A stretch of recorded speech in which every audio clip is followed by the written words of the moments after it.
The Auckland-based internet millionaire Kim Dotcom will have to wait until next year to find out if he'll be extradited to the United States to face internet piracy charges.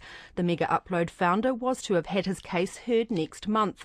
But with several aspects of the case snarled up in legal arguments and appeals, it's now been delayed until March.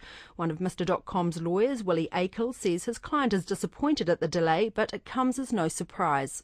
Well, it was inevitable that the proceedings would be put off. We have the two judicial review hearings in the High Court, one involving a judicial review of Judge Harvey's decision ordering disclosure by the United States. That is subject to a decision by the High Court judge, and the second judicial review application was the challenge to the search warrants and the sending of the clones to the United States.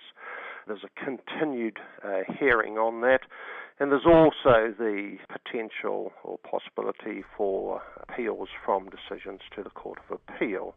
Kim Dotcom used the social network site Twitter today to vent his frustration at what he calls dirty delaying tactics by the US. Mr Dotcom's United States lawyer Ira Rothken says the hold-up disadvantages his client, who wants to clear his name as quickly as possible. However, he says it hamstrings the defence if they can't see the evidence against Mr Dotcom, and that must be resolved first. It goes to the core of due process.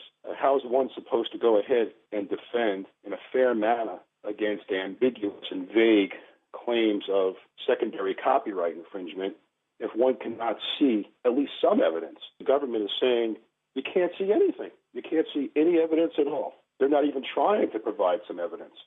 So it's not even about burden. It's about fairness. Is it of benefit to Mr Dotcom's case to get these appeals, get these other issues out of the way before the extradition hearing is held? It's certainly a bit of frustration because obviously Mr Dotcom and the others would prefer to have justice served sooner rather than later. But pragmatically, these rulings do help Mr Dotcom and the others. If these orders are affirmed, they help New Zealanders as a whole. I mean, this will help create solid precedent against government over-aggression, and that helps all New Zealanders.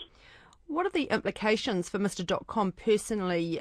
Him and his co-accused are still out on bail, but does that mean, for example, that his assets remain frozen until that time? That's exactly right. It's not a good thing for justice to be delayed right here for Mr Dotcom and the others. He's having a very hard time making a living. He's under the cloud of allegations, notwithstanding the fact that they're innocent until proven guilty. His assets are frozen, and it is a very stressful and hard time for his family. So to remove that cloud is very important, and delay is very frustrating. And we're just hopeful that the appellate courts will uphold the current orders and that we'll have the extradition hearing go off in March. Mr Dotcom's tweeted today, dirty delay tactics by the US. Is that an opinion you share? Yes. When you look at all the information, we have a situation where they don't even want to hand over a small quantum of evidence. They don't want to have a compromise on what evidence should be handed over. They basically want to go ahead and prosecute this case in New Zealand by handing over no evidence. And then when the courts in New Zealand rejected that, now they're indicating they want to appeal. If their case is so strong, why don't they just go ahead and provide transparency and hand over the evidence and have a fair hearing? So it looks very much like this is a tactic for delay, and we're satisfied at this point, at least that the New Zealand judiciary is acting as a check and balance on this type of misconduct. And are you confident that the hearings, the appeals that will go through the New Zealand courts are going to be fair? Right now it looks as though the process is indeed working in New Zealand. We have a search warrant that was found to be illegal. The United States taking data offshore, it was found to be illegal. We have Judge Harvey ordering disclosures in order to help ensure for a fair extradition hearing. Right now, the New Zealand judiciary is playing the very important role of acting as a check on this type of governmental misconduct, and we're optimistic it's going to continue. Isn't this delay really favourable to Mr Dotcom? Because if it did go ahead later this month, it could be without the full disclosure, which could disadvantage him. It actually gives you a bit more time to get hold of that information.